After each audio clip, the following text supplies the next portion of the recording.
4 જૂન 2026 ગુરુવાર સવારનો ટાઈમ થયો છે 8:30. વેકેશનનો માહોલ છે ને એટલે બધા મોડા થોડાક જાગીએ છીએ.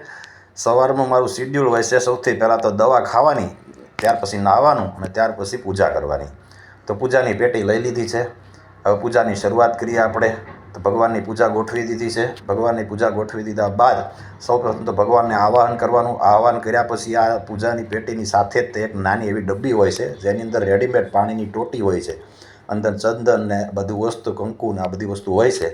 એનાથી આપણે ચંદન કંકુનું તિલક કરી લઈએ. તિલક તો જો કે મેં પહેલાં કરી જ લીધું, તિલક કરવાનું બાકી છે, ચાંદલો કરી લીધો છે. હવે આપણે તિલક કરીએ. તિલક માટેનું પિત્તળનો અથવા તો લોખંડનો એક સળિયો હોય છે જેનું બીબું તૈયાર હોય છે. એની ઉપર ચંદન લગાડી અને આ રીતે કપાળમાં સીધું એનું છાપ જ પાડી દેવાની હોય છે. હવે આ પેટીનો હું પાછો ઉપયોગ કરું છું અરીસા તરીકે. તમે જુઓ છો એટલે ઊભું થઈને અરીસામાં જવું ન પડે ને, પાછી આળસમાં ને જરાય નહીં.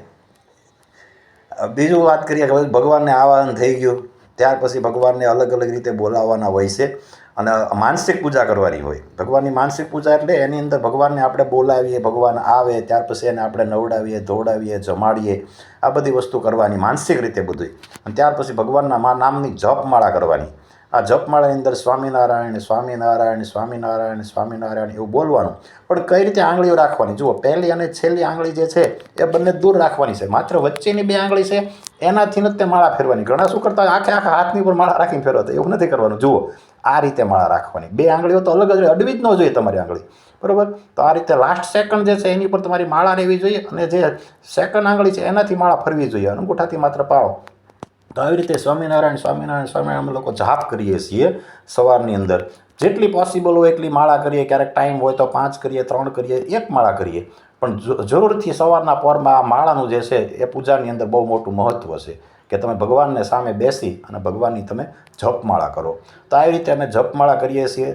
જપમાળા કર્યા પછી આ રીતે અહીંયા તમે જુઓ છો મારી પૂજા જે છે એની અંદર આ રીતે રેડીમેડ ડબ્બી છે, જે પાણીની ટોટીને આ બધી વસ્તુ છે. મારે વડતાલની પૂજા છે એટલે આ અંદર સ્વામિનારાયણ ભગવાન હોય, હરેકૃષ્ણ મહારાજ, ગોપીનાથજી મહારાજ, લક્ષ્મીનારાયણ દેવ હોય છે. તો અહીંયા તમે જોયું આ બધાને આપણે વંદન કરીએ છીએ. હવે પૂજા આવી રીતે પૂરી થવાની હોય ત્યારે આપણે મહારાજને વંદન કરીએ અને પૂજાની અંદર કાંઈ પણ ભૂલ રહી ગઈ હોય, ખામી રહી ગઈ હોય, ક્ષતિ રહી ગઈ હોય, બીજે કાંઈ ધ્યાન જતું રહ્યું હોય તો એના માટે થઈને આ રીતે 3 વાર આપણે નમસ્કાર કરીએ છીએ, જેથી કરીને ભગવાન જે છે આપણી કાંઈ ભૂલ ચૂક હોય તો એ માફ કરે. આપણું ધ્યાન ન રહ્યું હોય, આપણે જે કામ કરવાના ન કર્યા હોય, ન કરવાનું કામ આપણાથી થઈ ગયું હોય તો એ બધી વસ્તુઓ જે છે ભગવાન આપણી માફ કરે. તો આ રીતે આખી અમારી પૂજા ગોઠવેલી હોય છે, જેની અંદર વચ્ચે બરાબર હરેકૃષ્ણ મહારાજ હોય, શિક્ષાપત્રી પણ હોય. આ બધી આપણી પૂજા જે છે અમારી હોય છે. ત્યાર પછી અમે લાસ્ટમાં શું કરીએ છીએ તો ભગવાનની પ્રદક્ષિણા કરીએ છીએ. આ રીતે ભગવાનની માનો કે 7 પ્રદક્ષિણા કરીએ અને સાથે 7 પ્રદક્ષિણામાં ભગવાનના હાથમાં માળા જ હોય અને સ્વામિનારાયણ સ્વામિનારાયણ સ્વામિનારાયણ આવી રીતે નામ જપતા જઈએ અને પ્રદક્ષિણા આપણે કરતા જઈએ. તો આ રીતે સ્વામિનારાયણ સ્વામિનારાયણ 7 પ્રદક્ષિણા આપણી થઈ ગઈ છે. તો હું બેસી જાઉં છું અને બેસી અને ભગવાનને હવે જમાડું છું. માનસિક રીતે જમાડવાના હોય, ભોગ ધરાવેલો હોય જમાડવાના. અને ત્યાર પછી લાસ્ટમાં આવે છે દંડવત પ્રણામ. તો આ રીતે અમે 11 દંડવત કરીએ છીએ અને દંડવતની અંદર પણ ભગવાનના નામ લઈએ છીએ. અલગ અલગ જગ્યાએ જે સ્વામિનારાયણ ભગવાને જે સ્થાપના કરેલી છે, મૂર્તિઓ પોતાના હાથે પધરાવેલી છે, તો એના અહીંયા આગળ નામ લઈએ છીએ અમે. સૌથી પહેલાં તો જે નામ આવે છે વડતાલની અંદર બિરાજિત હરેકૃષ્ણ મહારાજને, લક્ષ્મીનારાયણ દેવને વંદન હજો. ત્યાર પછી આવે છે ગોપીનાથજી મહારાજ, જે ગરડામાં બિરાજિત છે, ગોપીનાથજી મહારાજને વંદન હજો. ત્યાર પછી આગળ જોઈએ તો અમદાવાદમાં બિરાજિત જે છે એ નરનારાયણ દેવને વંદન હજો. ધોલેરાની અંદર બિરાજિત છે મદન મોહનજી મહારાજને વંદન હજો. જૂનાગઢની અંદર બિરાજિત જે છે રાધારમણ દેવને વંદન હજો. સિદ્ધેશ્વર મહાદેવને વંદન હજો. તો આવી રીતે એક પછી એક કષ્ટભંજન દેવ જે છે. ત્યાર પછી અમારા ઘરે બિરાજિત લક્ષ્મી ઘનશ્યામ મહારાજ છે, ગુરુકુળમાં બિરાજિત નીલકંઠ મહારાજ છે.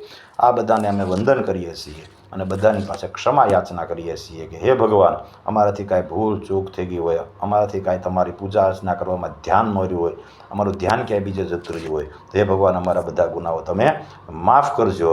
અને ભગવાન, તમે અમારી સાથે રહ્યાશો અને સાથે રહેશો, રાજી રહ્યાશો અને કાયમ માટે રાજી રહ્યાશો.